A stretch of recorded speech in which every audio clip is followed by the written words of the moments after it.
Gloria a Dios. Bienvenidos a todos, Dios les bendiga. Es un privilegio, ¿no? Estar de nuevo los hermanos juntos. Supongo que en armonía, ¿no? Para que el Señor pueda enviar bendición y vida eterna. Grande es nuestro Dios, ¿verdad? A Él sea la gloria y la honra. Bien, pues quiero continuar con la meditación, con los mensajes, la serie de mensajes que estoy titulando Enemigos de la Fe. Creo que es la tercera semana que estamos tratando los enemigos de la fe. En toda batalla existen enemigos, ¿verdad? Si no, no sería batalla.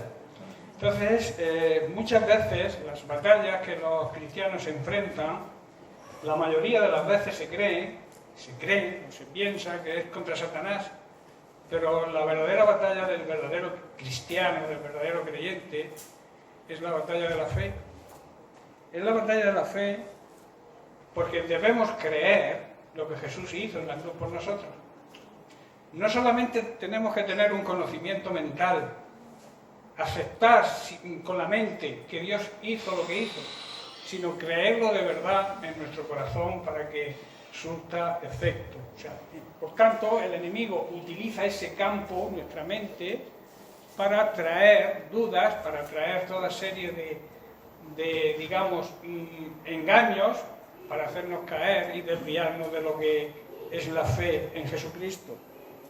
Si leemos en Colosenses, capítulo 2, el verso 15, quiero leer primero el verso 14, que dice así, dice, anulando el acta, o sea, la sentencia, los decretos que había contra nosotros, que nos era contraria, era una sentencia desfavorable, condenatoria.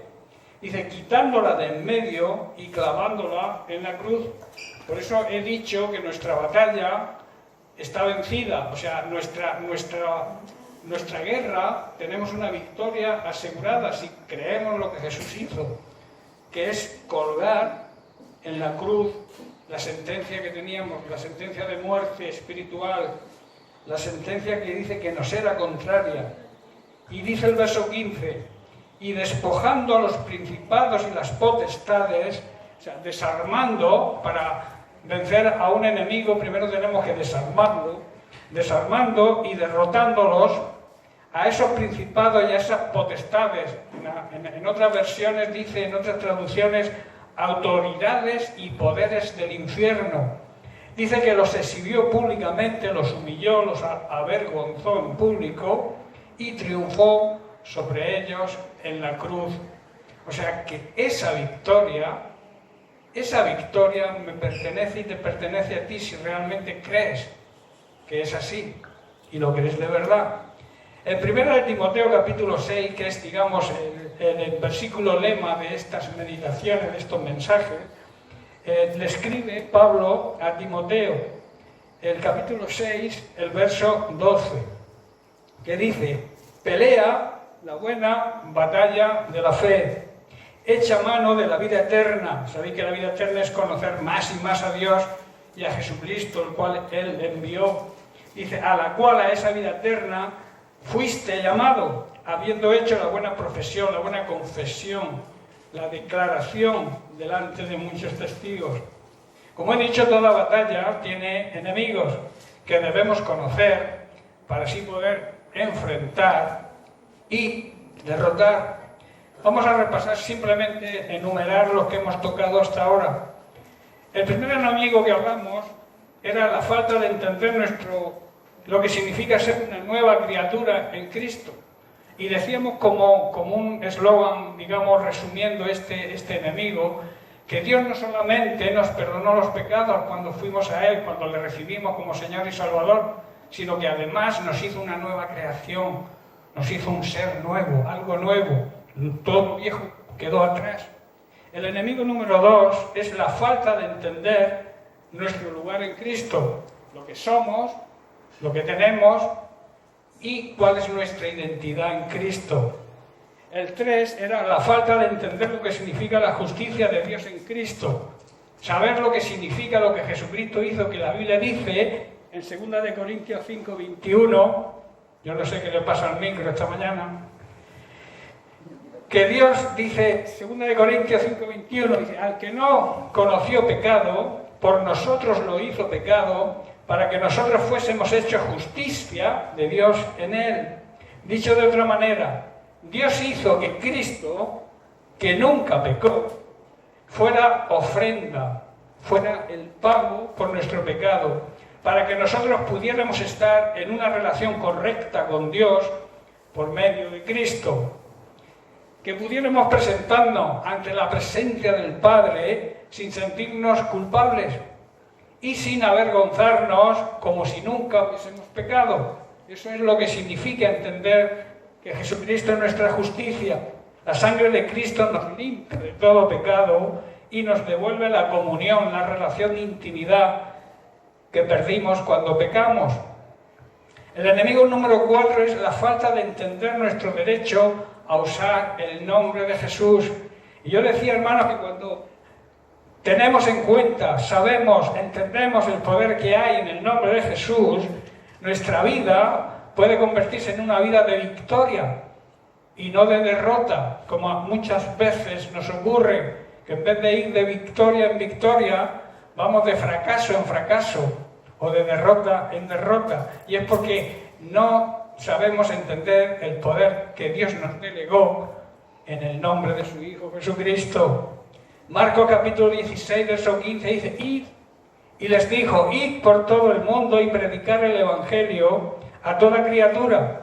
El que creyere y fuere bautizado será salvo, mas el que no creyere será condenado. En otra traducción dice, ya ha sido condenado. Y dice el verso 17, y estas señales seguirán a los que creen. Recordad que la palabra creer va unida a la obediencia. El que cree, obedece. Si no crees en alguien, no lo vas a obedecer. Pero si crees en alguien, si crees en Dios, debes obedecerle. Por eso dice, los que creen, en mi nombre echarán fuera demonios, hablarán nuevas lenguas, tomarán en las manos serpientes, y yo hacía el énfasis por accidente, y si bebieren cosa mortífera, también por error o por accidente, porque lo contrario sería tentar a Dios, no les hará daño. Y añade, sobre los enfermos pondrán sus manos y sanarán. Hermanos, de nosotros depende que al usar el poderoso nombre de Jesús, nunca debemos perder el derecho legal que tenemos de usarlo. Las respuestas y las señales nos van a seguir. Tenemos, hermanos, el derecho legal de usarlo, pero con una condición: debemos ser dignos, debemos ser merecedores de usar ese nombre.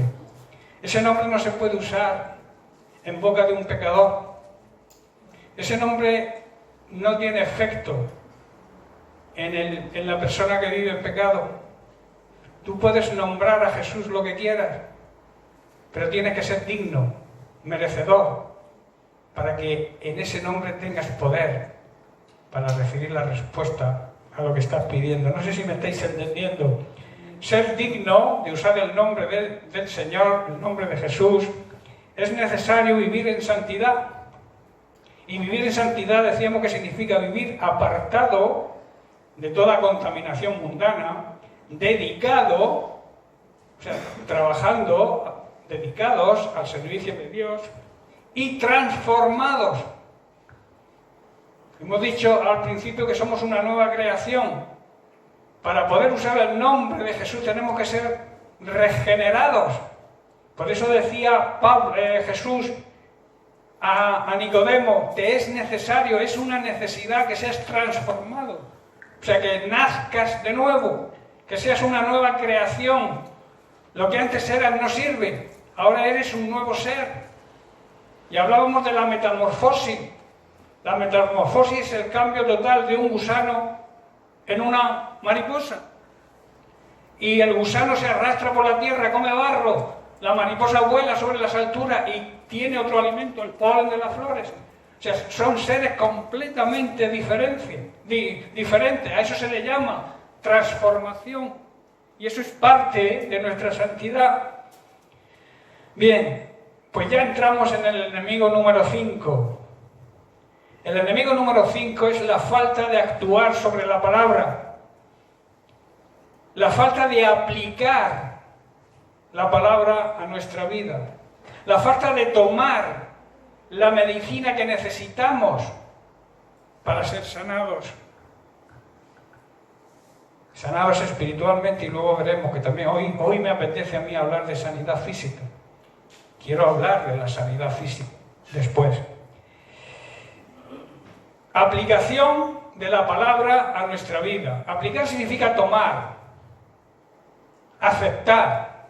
Cuando un doctor te manda una medicina porque tienes un catarro, una enfermedad, si no te la tomas, la medicina tiene en su interior, tiene poder, en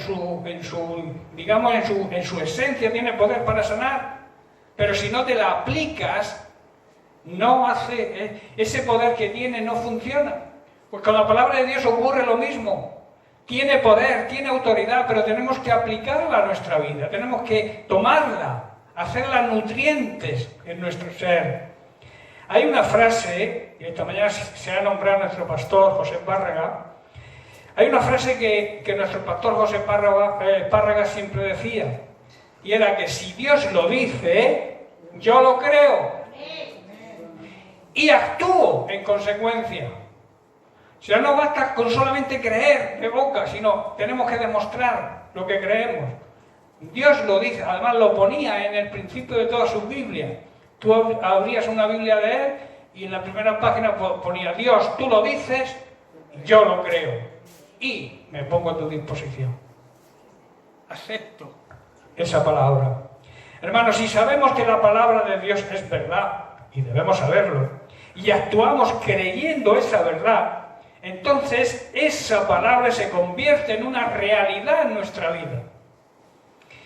La palabra es el alimento espiritual que necesitamos cada día.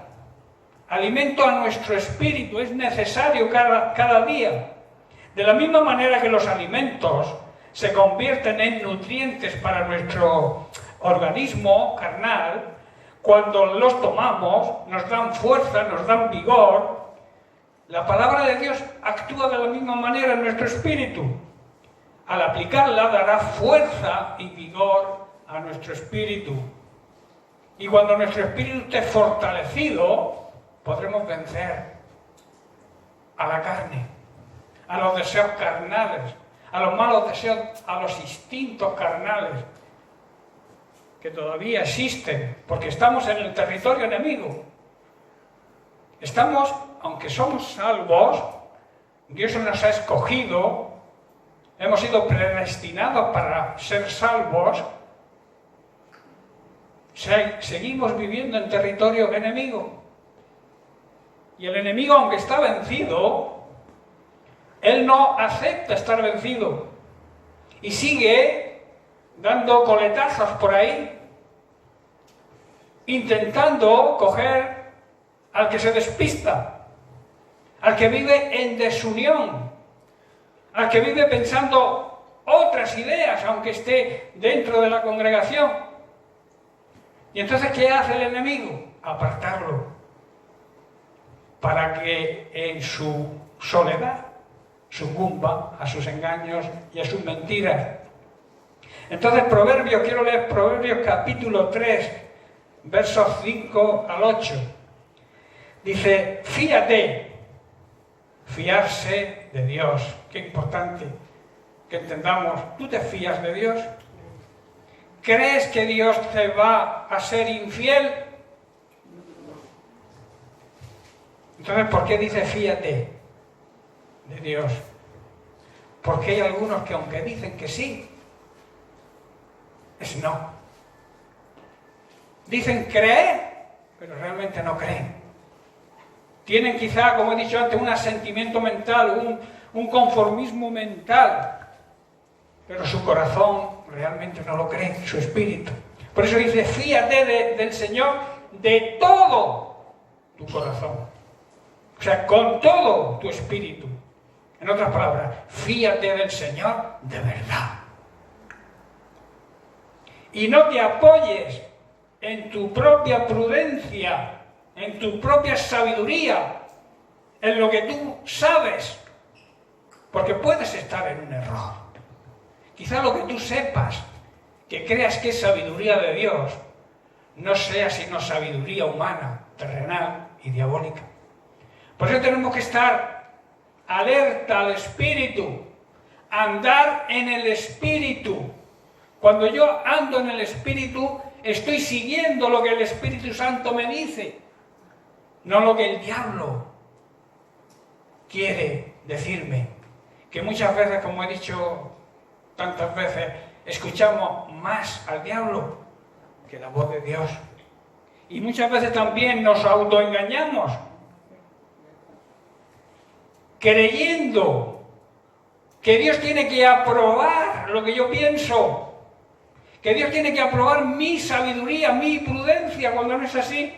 Dice, fíate de Dios y no te apoyes en tu prudencia, en tu sabiduría, que puedes estar en un error. Y el verso 6, reconócelo en todos tus caminos, y Él, si andas torcido, te va a enderezar. Y Él enderezará tus veredas. Confía en el Señor con todo tu corazón, está diciendo aquí Salomón. Y no dependas de lo que tú crees que sabes. Busca su voluntad en todo. Busca su voluntad en todo lo que decidas hacer. Hay veces que lo que hacemos es que Dios apruebe mi voluntad, que Dios acepte lo que yo quiero hacer. Y eso es un error, porque Dios, en tu libre albedrío que te ha concedido, tú puedes hacer lo que te dé la gana.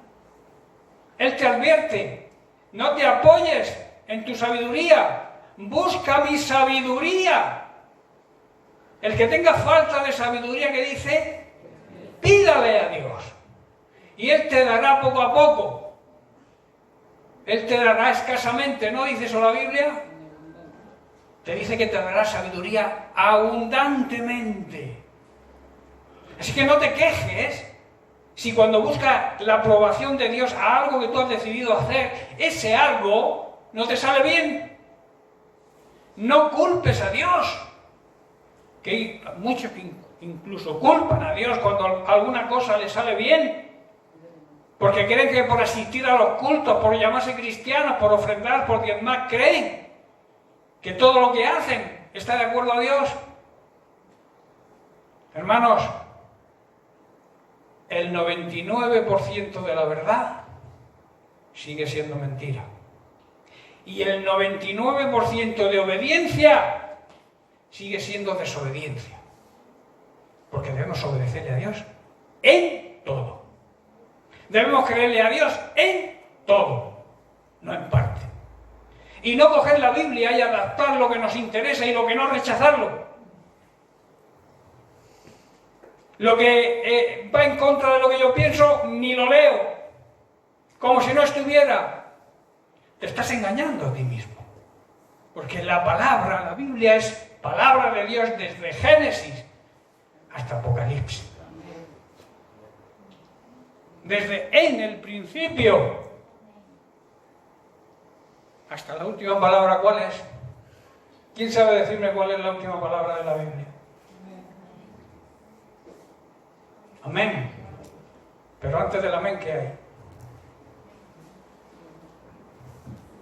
Dilo, Johnny. Denny. ¿Qué dice? ¿Cuál es la última palabra? Yo lo he visto hacer más rápido. ¿Quién lo tiene? ¿Qué dice? ¿Cuál es la última palabra de la Biblia antes de amén? La gracia de nuestro Señor Jesucristo sea con todos. ¿La palabra? ¿Qué dice? La gracia de nuestro Señor Jesucristo sea con todos. Amén. Pues hasta ahí, desde en el principio de Génesis hasta la gracia del Señor para todos. ¿Sabéis lo que es la gracia de Dios? A veces no sabemos lo que es la gracia de Dios. Y la gracia de Dios es el poder que nos capacita para rendirnos a Dios, para vencer el pecado y para no ir de acuerdo a mis principios ni a mis criterios, sino humillarme ante la presencia de Dios y reconocerlo en todos nuestros caminos y seguirle, porque para eso tenemos el Espíritu Santo, que es Dios. Jesús dijo, os conviene que yo me vaya. ¿Por qué dijo Jesús que les convenía? A los discípulos físicamente en ese momento pues no les hizo mucha gracia, porque estamos muy felices con él. Pero les dijo, os conviene, porque si yo no me voy, no vendrá el Espíritu Santo sobre vosotros. Porque ahora estáis andando conmigo. Pero en el futuro, cuando venga el Espíritu Santo, morará en vosotros. La gran diferencia. Jesús caminaba junto. El Espíritu Santo, que es Dios también, está dentro de cada creyente. Pero es muy sensible. Él no va a hacer algo que tú no quieras hacer. Él te va a decir, por aquí vas mal, esto no lo hagas, pero no lo puede impedir porque te ha dado un libre albedrío. Si no, iría en contra de su ley. Por eso, hermanos, debemos seguir la guía del Espíritu Santo. Es importante que entendamos esto y es importante que sepamos buscar la voluntad de Dios en todo. Y el verso 7 en otra traducción dice, no seas sabio en tu propia opinión, teme, honra, respeta y obedece a Dios y apártate del mal. Porque esto que dice será medicina a tu cuerpo y refrigerio para todos tus huesos. Lo más importante, hermano, en cada circunstancia, en cada adversidad, en cada crisis que atravesemos, es qué dice la palabra con respecto a eso. ¿Qué dice la palabra con respecto a mi problema? ¿Qué dice la palabra de Dios con respecto a mi enfermedad? ¿Qué dice la palabra de Dios con respecto a mi trabajo? ¿Qué dice la palabra de Dios sobre quién soy yo? Muchos cristianos citan Isaías 53, del 4 al 5, que dice, ciertamente llevó él nuestras enfermedades y sufrió nuestros dolores. Y al final del versículo dice, y por su llaga fuimos nosotros curados. Muchos cristianos citan estos versículos. Citan también Mateo 8, del 16 al 17. Dice, cuando llegó la noche trajeron a él muchos endemoniados y con la palabra echó fuera a los demonios y sanó a algunos enfermos. No, dice a todos los que estaban enfermos. Para que se cumpliese precisamente lo que hemos leído antes. Lo dicho por el profeta Isaías cuando dijo, él mismo tomó nuestras enfermedades y llevó nuestras dolencias. También citan primera de Pedro 2:24, quien, o sea, Jesucristo, llevó él mismo nuestros pecados en su cuerpo sobre el madero, para que nosotros, estando muertos a los pecados, vivamos para la justicia, y por cuya llaga ya fuisteis sanados. ¿Os dais cuenta que habla siempre en tiempo pasado? Dios ganó, Jesús ganó nuestra sanidad, tanto espiritual como física, en la cruz del Calvario hace más de 2000 años. Esa palabra es lo que hizo Dios, está ahí. Pero para que funcione en mí tengo que aplicarla a mi vida. Tengo que reconocerlo. Tengo que proclamarlo con mi boca.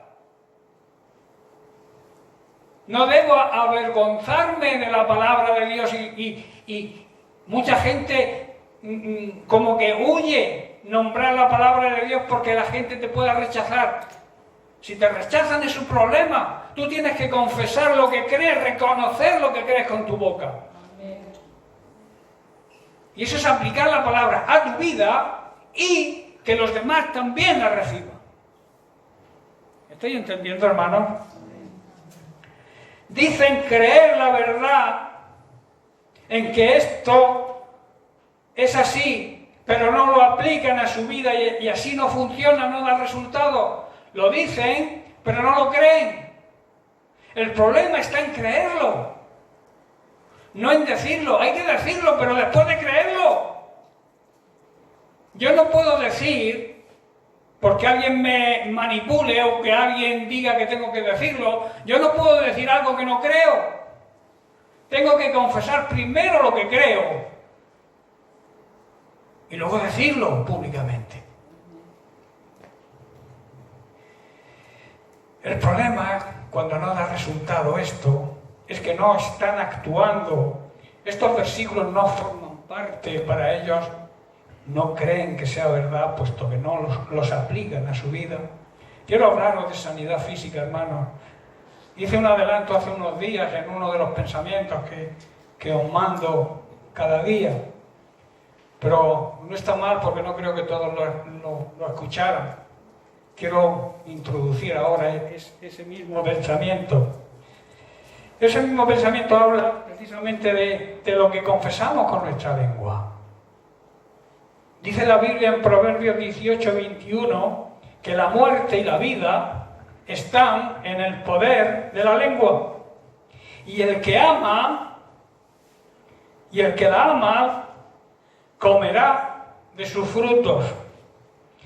En otra traducción dice, muerte y vida dependen de la lengua. Según se utilice, así será el resultado. La mayoría de los creyentes de hoy en día no tienen mucha idea de lo que significa esto. Muchas veces y muchos cristianos se pasan la vida diciendo las cosas como son, hablando acerca de su lamentable situación y los problemas que tienen, se pasan el día hablando de eso. Aunque no podemos negar la realidad, porque no podemos negar la realidad, tampoco hace falta estar siempre hablando de las cosas y las situaciones adversas que nos rodean y que nos pasan. ¿Por qué no vemos la botella medio llena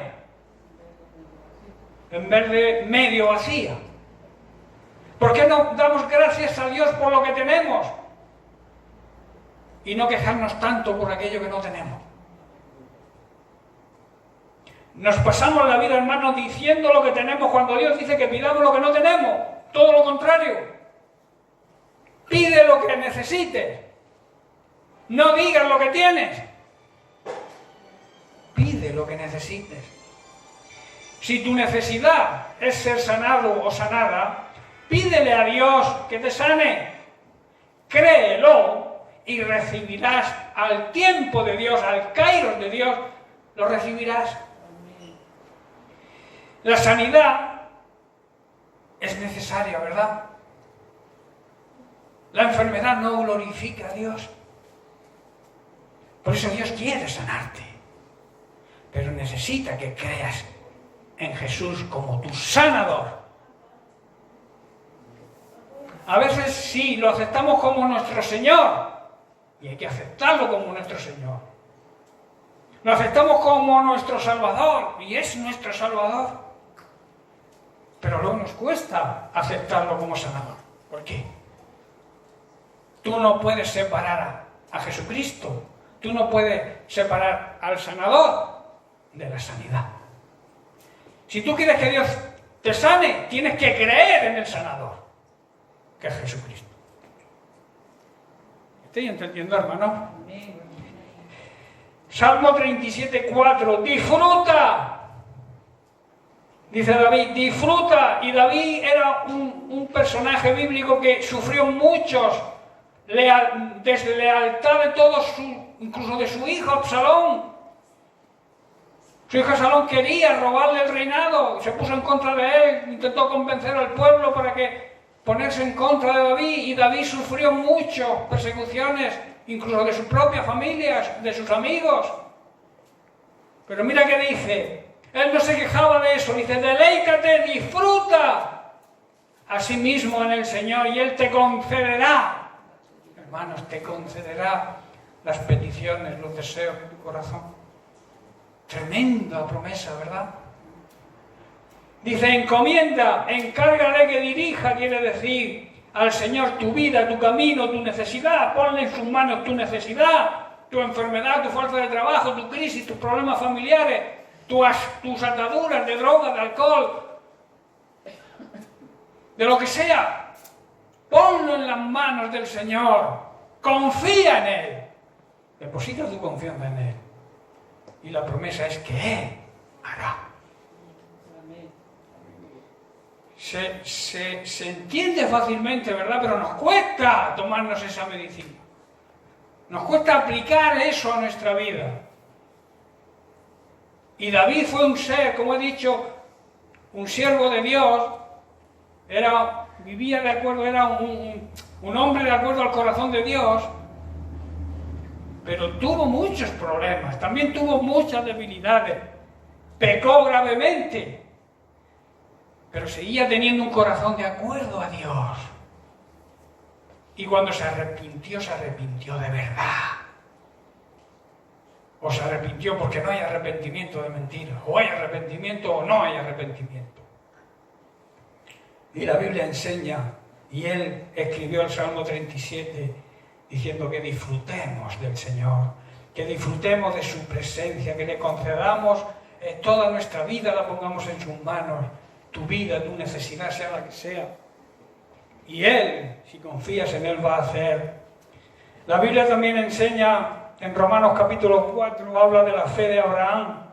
Y leemos el verso 16, dice, por tanto es por fe, para que sea por gracia, a fin de que la promesa sea firme para toda la descendencia de Abraham. No solamente para lo que es de la ley, sino también para lo que es de la fe en Abraham, el cual se le llama el Padre de nosotros, el Padre de la fe, por su gran fe. Y el verso 17, como está escrito, te he puesto por padre de muchas gentes. Abraham significa eso, padre de multitudes, delante de Dios, a quien creyó, el cual da vida a los muertos, se vivifica a aquellos que están muertos, y llama las cosas que no son como si fuesen. Tremendo. Como he dicho antes, nos pasamos la vida hablando y comentando las cosas como son, pero la Biblia nos enseña que el mismo Dios llama las cosas que no son como si fuesen. Aquí muchos pueden plantear la siguiente pregunta: ¿debo decir que estoy sano cuando estoy enfermo? ¿Debo decir que estoy sano cuando tengo síntomas, que yo los noto que estoy enfermo? ¿Debo decir que estoy sano? Y afirman, si lo digo, sería mentir. Déjame decirte algo. No es mentir. Y te voy a decir por qué. Por dos motivos. Cuando uno dice una mentira, la dice con intención de engañar a alguien, ¿verdad? Se pretende engañar a alguien cuando se dice una mentira. Pero cuando se habla de nuestra fe, cuando hablamos palabras de fe, confesamos lo que la Biblia dice sobre mi enfermedad, yo no estoy pretendiendo engañar a nadie. Entonces no es decir que estás sano por la sangre y por los clavos de Cristo, estás sano. Aunque no lo veas, porque Dios llama las cosas que no se ven o que no son como si no fuesen. No sé si estáis comprendiendo. No puedes decir a la gente incrédula que estás sano cuando te ves que estás tosiendo o tienes fiebre, pero tú tienes que confesarle tu fe y tú tienes que decirle: yo en el nombre de Cristo esta enfermedad la llevó Jesucristo en la cruz del Calvario y yo lo creo. Y actúo como si estuviera sano. Eso es aplicarse la palabra de Dios. Si tú hablas, si tú siembras palabras de muerte, cosecharás muerte. Proverbios que hemos leído, ¿no? Y si en cambio hablas, siembras palabras de vida, serás saciado con vida. Si tú hablas de enfermedad, comerás de su fruto. de lo que hablas. Si tú hablas de sanidad, tanto espiritual como física, comerás de su fruto, que es vida. Amén. El confesar lo que Dios dice en su palabra y obrar y actuar en fe no es mentir. ¿Ha quedado claro? ¿Tenéis alguna duda? El hablar y el confesar con nuestra boca lo que nuestro espíritu renacido siente no es hablar con nuestra mente. Segunda de Corintios 4:13, Pablo lo deja aquí bien clarito. Dice, pero teniendo el mismo espíritu de fe, conforme a lo que está escrito, ¿qué dice primero? Creí. Primero, creyó lo que estaba escrito. Por lo cual, después, hablé. Hermano, para hablar palabras de fe, antes tienes que creerlas. Porque si no, no surten efecto. Por eso Pablo dice, creí, por lo cual hablé. En otras palabras, hablé lo que creí. Nosotros también creemos, por lo cual también debemos hablar, si es que realmente creemos. Amén. Debemos, hermanos, hablar, debemos confesar con nuestra boca lo que creemos de verdad en nuestro espíritu, que es lo que realmente somos, espíritu. Si lo creemos en nuestro espíritu, primero, la sanidad se va a ir al cuerpo después, al físico. Pero si no lo crees en tu espíritu, seguirás enfermo. No puedes creerlo con la mente, hay que creerlo con el espíritu. La sanidad empieza en tu interior. Cuando lo cree tu espíritu, la sanidad se manifiesta en tu cuerpo. Por tanto, el hablar lo que creemos, hablar de nuestra fe, no es mentir. Sería mentir si no lo creemos de verdad. ¿Estáis entendiendo, hermano? Hay personas, entre ellas muchos llamados cristianos, que hablan, incluso oran, pero no tienen fe para respaldar lo que dicen. El resultado, ¿sabéis cuál es? Fracaso en la vida espiritual. Las palabras pueden ser las mismas de aquel que cree con la mente y de aquel que cree con el corazón. Puede usar las mismas palabras, pero el resultado es diferente. Porque para que Dios respalde tu oración, para que Dios respalde tu petición, tienes que creerla primero en el corazón. Desear y esperar no funciona sin fe. Hay que creer. Debemos poner, hermanos, el poder de las palabras de fe a trabajar. Hay gran poder cuando confesamos con fe y con una fe desde lo más profundo de nuestro ser. A.W. Tozer dijo, en muchas iglesias, en muchos cristianos es tan débil, tan diluida la fe, que si fuese veneno no mataría a nadie. Y si fuese medicina, a nadie sanaría. Así es la fe de muchas congregaciones y de muchos llamados cristianos. Por tanto, hermanos, debemos por fe llamar, como Dios mismo lo hace, las cosas que no son como si fuesen. Recordemos lo que es la fe. En Hebreos 11:1 dice, es pues la fe la certeza, la garantía de lo que se espera. Recordad que la esperanza es creer que Dios cumplirá siempre sus promesas.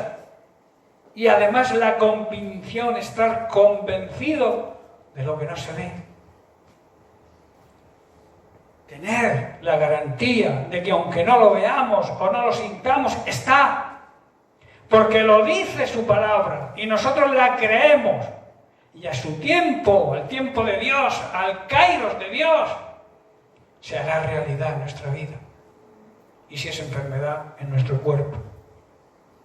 Nuestro lema debería ser, Dios, tu palabra lo dice y yo lo creo. Qué importante que entendamos esto. Hermano, Jesús, además de nuestro Salvador, además de nuestro Señor, es nuestro sanador. Debemos creerlo de verdad. Hechos capítulo 10, verso 38, Pedro en casa de Cornelio, hablando precisamente de Jesús, dice: como Dios ungió con el Espíritu Santo y con poder a Jesús de Nazaret, y como éste anduvo haciendo bienes y sanando a todos los oprimidos, los agobiados por el diablo. La enfermedad es una opresión, es un agobio del diablo. Y dice: porque Dios estaba con él. Y en Mateo 10, versos 7 al 8, Jesús dijo: vayan y prediquen, el reino de los cielos se ha acercado. Sanen enfermos, limpien leprosos, resuciten muertos y expulsen demonios. Dad gratuitamente lo que habéis recibido gratuitamente. De gracia habéis recibido, dice otra versión.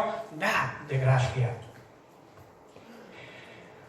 En estos versículos nos llevan a ciertas conclusiones que quiero enumerar. La primera es: el tiempo de los milagros no ha pasado, sigue vigente.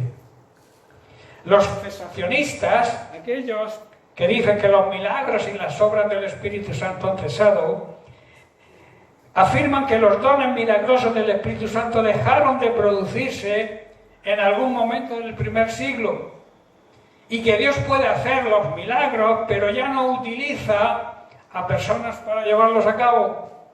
Eso es lo que creen los cesacionistas.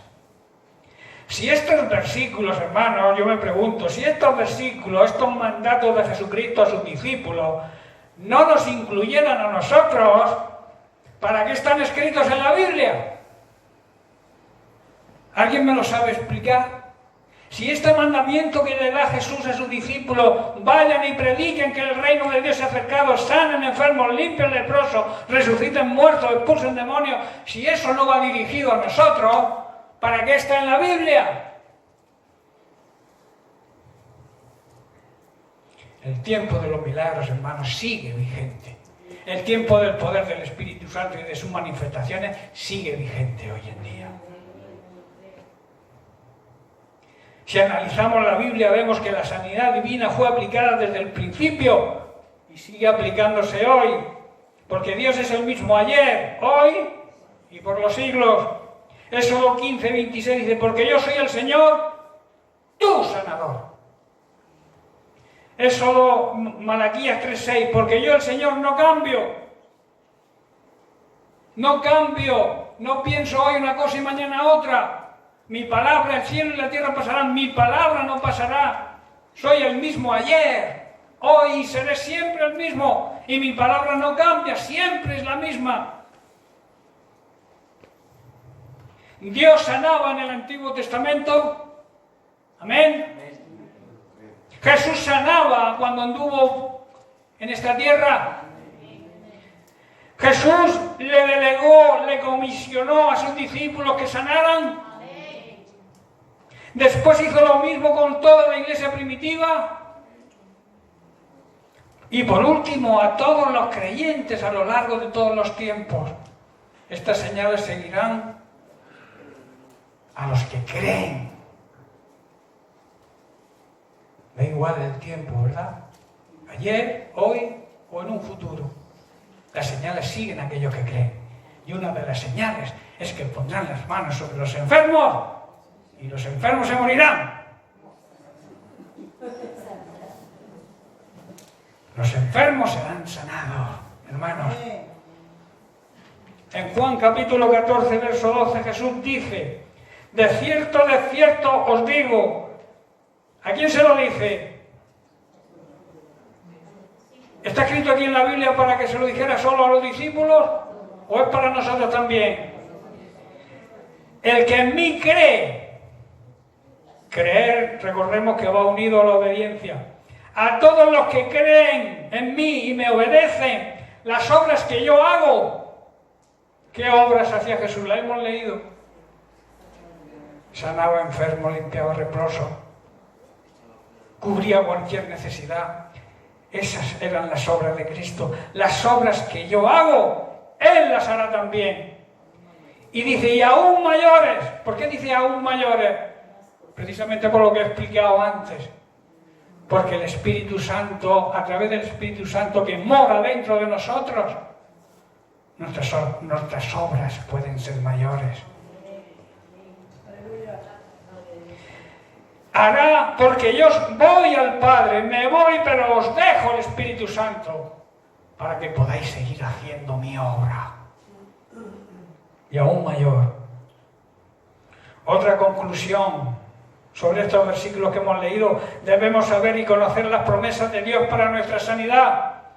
Dijo, yo soy tu sanador, por su herida fuimos sanados, Él es quien sana todas las dolencias, Él llevó nuestras enfermedades, en su muerte por su llaga fuimos curados. Esto habla de sanidad. ¿Habla de sanidad para hoy o para ayer? Siguiente conclusión: la sanidad divina va incluida en la salvación. Pero existe una condición para obtenerla, claro. Dios te puede sanar de toda dolencia espiritual, de toda atadura que tengas, también de toda enfermedad física que tengas, pero existe una condición.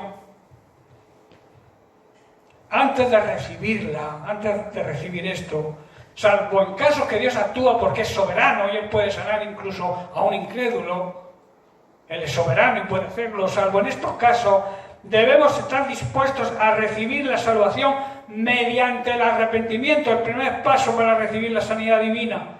Vuelvo a repetir, salvo casos en que actúa la soberanía de Dios, mediante el arrepentimiento de nuestros pecados y el reconocimiento público, aceptando a Jesucristo como Señor y Salvador, y después admitir, creer que Él nos sana nuestra enfermedad. Ese es el requisito. El orden, hermanos, y la prioridad de Dios es primero la salvación y luego la sanidad. ¿De qué sirve que Dios te sane y que te vayas luego al infierno? Es mejor que primero te salve, que tengas la promesa, la herencia de la vida eterna, y después te sane tu enfermedad. Amén. Amén. Por tanto, la salvación comienza en el corazón también, ¿no? Si creyeres en tu corazón y confesares con tu boca, serás salvo. ¿Dónde hay que reconocerlo primero? ¿Dónde hay que creerlo primero? ¿En nuestro corazón? O sea que la salvación comienza también en nuestro corazón. Por tanto, la sanidad también comienza en nuestro espíritu y termina, como he dicho antes, manifestándose en nuestra carne en el tiempo de Dios. Romanos 19:10 dice que si confesaras, que si reconocieras con tu boca que Jesús es el Señor y creyeses en tu espíritu, en tu corazón, que Dios le levantó de los muertos, serás salvo. Dice, porque con el corazón se cree para ser justificado, pero con la boca se confiesa para salvación. Hermanos, nunca podremos recibir la sanidad, nunca podremos recibir la sanidad si rechazamos al sanador. Si no aceptamos a Jesucristo como Señor y Salvador y dueño de nuestra vida, no lo puedes aceptar como sanador. ¿Estáis entendiendo, verdad? Por eso nunca vas a poder ser sanado si rechazas al sanador. No se puede separar al sanador del Salvador. Quiero contar un testimonio del doctor Albert Benjamin Simpson, que nació en el 1843 y murió en el 1919. Fue el creador de la Alianza Cristiana Misionera y su testimonio cuenta lo siguiente. Dice, a la edad de 46 años se le detectó un problema grave de corazón. Le dieron 6 meses de vida. Empezó a estudiar, a profundizar la palabra de Dios en el tema de la sanidad. Solo él y la Biblia. Se apartó a un lugar desierto y se enfrentó con la palabra de Dios y buscó todo lo referente a la sanidad divina. Y dice que Simpson le prometió a Dios que aceptaba la sanidad sin cuestionarla y dijo, voy a recibir a Jesucristo como mi sanador. Hizo esa confesión. Le prometió a Dios que predicaría y ministraría la sanidad en cualquier forma que Dios le pidiera, aún estando enfermo. Una vez dice que fue invitado a predicar y habló sobre Mateo 18 que hemos leído. Dice que al caer la noche le llevaron muchos endemoniados y él con una sola palabra expulsó a los demonios y sanó a todos los enfermos. Esto era para que se cumpliese lo dicho por el profeta Isaías. Él mismo tomó nuestras enfermedades y llevó nuestras dolencias. Predicó sobre estos versículos. Dice, después de predicar y de ministrar sanidad, fue invitado a participar en una excursión a una montaña cercana. Claro, la primera reacción, ¿cuál fue? No podía por la condición de su corazón. No podía escalar la montaña, lo que le vino a la mente en ese momento. Dice que después recordó que había declarado, dicho con su boca, había declarado su sanidad ante Dios y había predicado y ministrado sobre la sanidad en ese sermón. Pensó que había llegado el momento de sentir esa sanidad, de recibir esa sanidad. Tuvo la certeza, tuvo la garantía y la convicción. Esto es importantísimo. No lo hagas si no tienes la certeza y la convicción, porque te puede ocasionar la muerte. Pero si tienes la certeza, tienes la garantía, tu espíritu está garantizándote que puedes hacerlo, es importantísimo esto, estás convencido en tu espíritu, entonces toma esa decisión. Y él tomó la decisión y no le ocurrió nada, subió a la montaña con todo, la bajó, merendó y recibió la sanidad, porque aplicó la medicina. Hermanos, la fe es hija del conocimiento de la palabra de Dios. Simpson actuó sobre la palabra, la aplicó, la tomó y la palabra actuó sobre él. La medicina le hizo efecto. Amén. Importante. Y la cuarta conclusión sobre estos versículos, que debemos, al orar por sanidad, debemos creer que se recibe y que Dios nos oye. Orar al Padre es importante en el nombre de Jesús. No hay que orar ni en nombre de Jesucristo, no hay que pedirle a Jesucristo, no hay que pedirle al Espíritu Santo, hay que pedirle al Padre, en el nombre de Jesús, que como Jesús nos enseña a pedirle. Y si hemos recibido y aceptado a Jesucristo, ahora somos hijos de Dios, Él es nuestro Padre. Tenemos que tener esa convicción, esa certeza. En el Salmo 103:13 dice, como el Padre se compadece de sus hijos, se compadece Dios de los que le temen. Y recordad que temer a Dios es honrarle, es respetarle y es obedecerle. En 1 de Juan capítulo 5, verso 14 al 15, dice, y esta es la confianza que tenemos en Él, que si pedimos en oración, en intimidad con Él, alguna cosa conforme a su voluntad, Él, Dios, nos oye. Y el verso 15, y si sabemos, tenemos la seguridad que Él nos oye, sabremos que en cualquier cosa que pidamos, tendremos las peticiones que le hayamos hecho, porque habremos pedido de acuerdo a su voluntad. Debemos saber, para terminar aquí este punto, también que no todas las enfermedades son causadas por un espíritu de enfermedad. Algunas son causadas por descuidos humanos. Si tú, por ejemplo, sales a medianoche en diciembre con poca ropa a la calle, lo más probable es que te cojas un catarro, una pulmonía también. Entonces, que muchas enfermedades también vienen por descuidos humanos. Otra cosa importante, que al orar debemos discernir, hacer un diagnóstico y pedirle al Señor cómo orar dependiendo de la clase de enfermedad. Si la enfermedad es una enfermedad por un descuido o porque es un mal espíritu de enfermedad que a veces entra en una casa y cuesta que salga. Eso muchas veces ocurre en familias, se mete un espíritu de enfermedad dentro de una casa y cuesta echarlo. Pero por eso tenemos que diagnosticar y saber orar de acuerdo al tipo de enfermedad que tengamos. Pero ten en cuenta algo importante, de igual manera Jesucristo nos va a sanar de cualquier tipo de enfermedad y de cualquier dolencia. Ni la enfermedad ni la propia muerte se le resisten a Jesús. Dios puede sanarnos también de forma instantánea a través de los médicos. Dios los usa muchas veces con este fin, con la medicina. Los médicos sabéis que no aceptan los milagros, ¿verdad? Ellos han estudiado una carrera durante X años y ellos se basan en la ciencia. Ellos en los milagros no creen, pero Dios hace milagros a través de ellos también. Y eso tenemos que creerlo. Debemos creer la palabra y aplicarla en nuestra vida, hermano, para que surta efecto. Es importante entenderlo. Debemos dejar que los nutrientes que hay en la palabra de Dios produzcan en nosotros esa fe tan necesaria. Recuerda, hermanos, que Satanás no quiere que creas, no quiere que recibas las promesas de Dios. Por eso te va a sembrar en ti la duda. Y ya para terminar quiero concluir con el último enemigo, que va muy relacionado con este anterior, que es la falta de agarrarnos, de aferrarnos bien a lo que confesamos en nuestras oraciones, en lo que confesamos con nuestra fe. Como hemos leído antes, Romanos 10, 9 al 10 dice que si confesares con tu boca que Jesús es el Señor y creyeres en tu corazón que Dios le levantó de los muertos, serás salvo. Porque con el corazón se cree para justicia, pero con la boca se confiesa para salvación.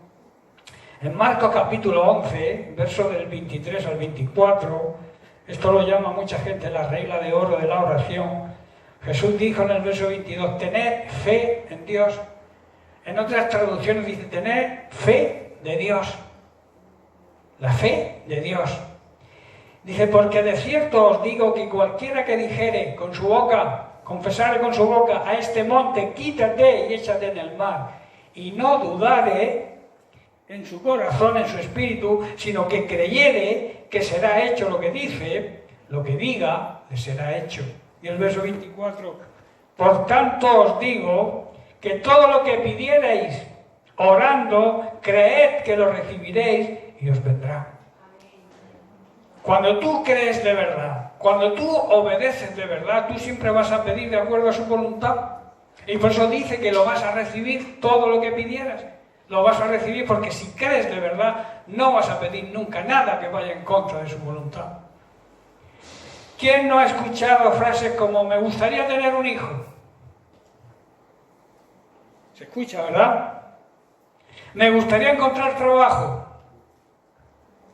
Necesito cubrir mis necesidades y las de mi familia. Necesito sanidad. Son frases que se escuchan, ¿no? En el mundo y también en la iglesia.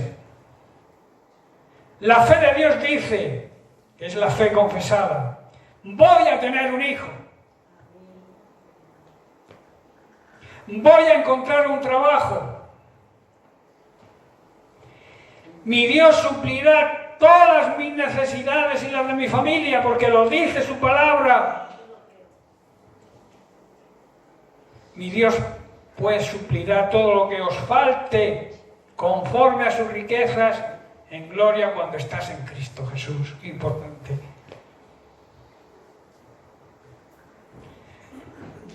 Qué importante es entender esto. Como he dicho, la fe, hermanos, se mide con nuestra confesión, con nuestro reconocimiento, con el creer en la palabra. Eventualmente nos convertimos en lo que confesamos, nos convertimos en lo que decimos. Tú eres lo que dices que eres. Y al final, si lo repites, te vas a convertir en lo que tú dices que eres. Incluso yendo en contra de lo que Dios dice que eres.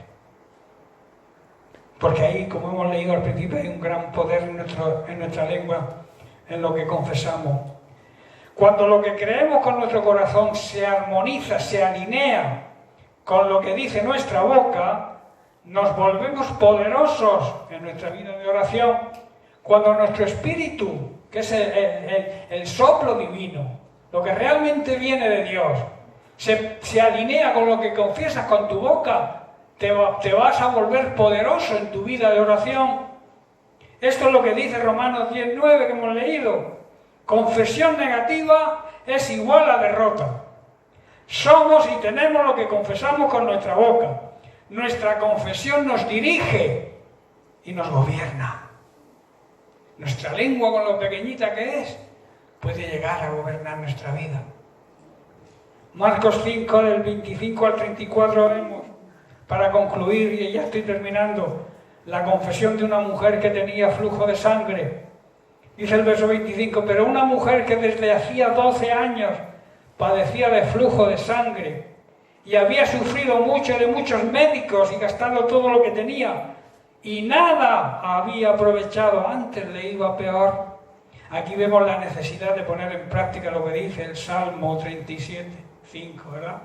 Poner en práctica que debemos usar a los médicos, sí, pero debemos depositar toda nuestra confianza, no en los médicos, sino en Dios.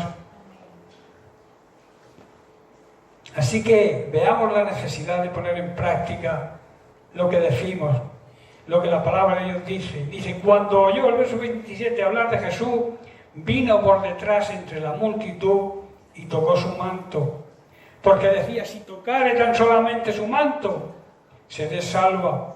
Y enseguida la fuente de su sangre se secó y sintió en el cuerpo que estaba sano de aquel azote.